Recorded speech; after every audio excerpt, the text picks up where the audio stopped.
Michigan Congressman Peter Meijer is one of 10 House Republicans who voted to impeach former President Trump following the attack on the Capitol. Last Tuesday, he lost his primary race against a Trump-endorsed challenger. Congressman Meijer is with us this morning from Grand Rapids, Michigan. Good morning to you, Congressman. The person who won that primary is an election denier named John Gibbons, and he is backed by former President Trump. Why do you think Michigan Republicans favored him? Well, good morning, Margaret. And as you said, I lost my primary, and that is on me. I take responsibility for that. But it's important to note that it wasn't just former President Trump who was in this race. There was about $500,000 that the Democratic Congressional Campaign Committee, in their first expenditures of the 2022 midterms, dumped in to help boost him.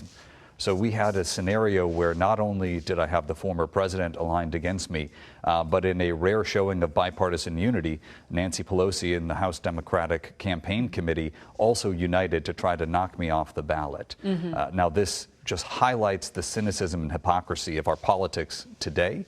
And frankly, it'll be unknowable what that ultimate impact was. But the fact that we have the establishment left and the extreme right locking arms in common cause paints a very telling picture of where our politics are in 2022. Right. What you're talking about there is an ad that the Democratic Congressional Committee campaign spent $325,000 on to boost Mr. Gibbons.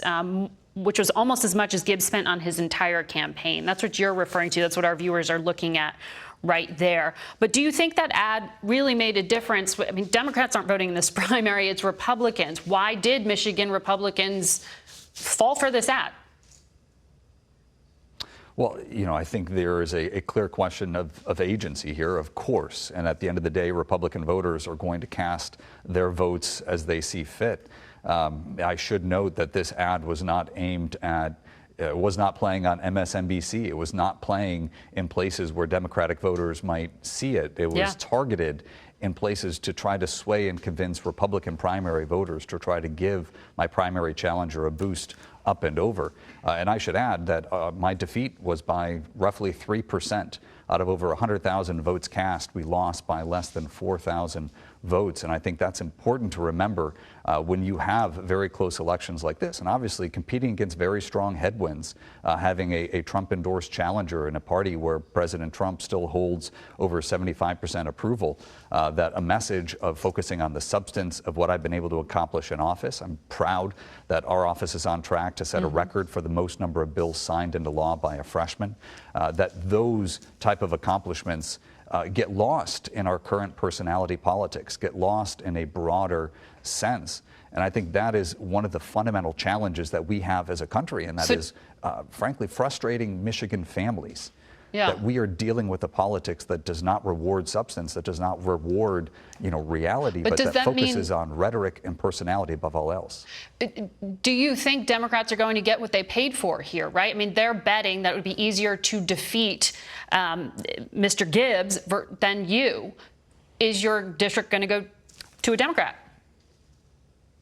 Yeah, it's important to note this is a district that President Biden won in 2020 by roughly 9 points. I was one of 5 Republicans running for re-election in seats where President Biden won in the 2020 elections by 8 or more points. And so while I think there is certainly a cynical calculus at play with the Democrats meddling, this is a risky strategy. It's a dangerous strategy. Where President Biden is in his approval is so in the gutter that it is hard to see that strategy.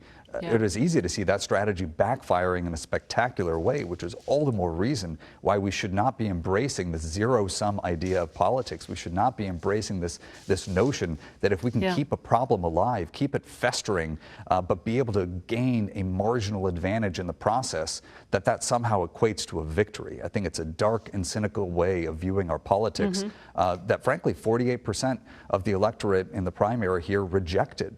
They stood against that cynicism, that they were focused on somebody who was working to deliver results. Your Republican colleague, Liz Cheney, is about to face a primary August the 16th in her state. Former Vice President Dick Cheney, her father, released this video.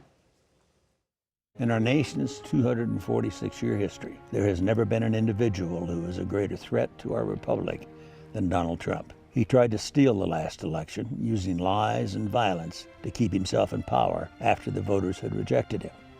He is a coward. A real man wouldn't lie to his supporters. He lost his election, and he lost big. I know it, he knows it, and deep down, I think most Republicans know it.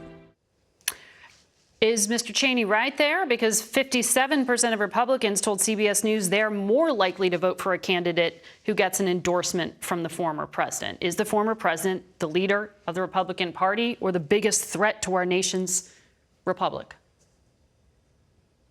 Well, I certainly think that President Trump wants to keep those numbers up. He wants that degree of influence. And I mentioned earlier the common cause between the extremes on the right and the establishment left.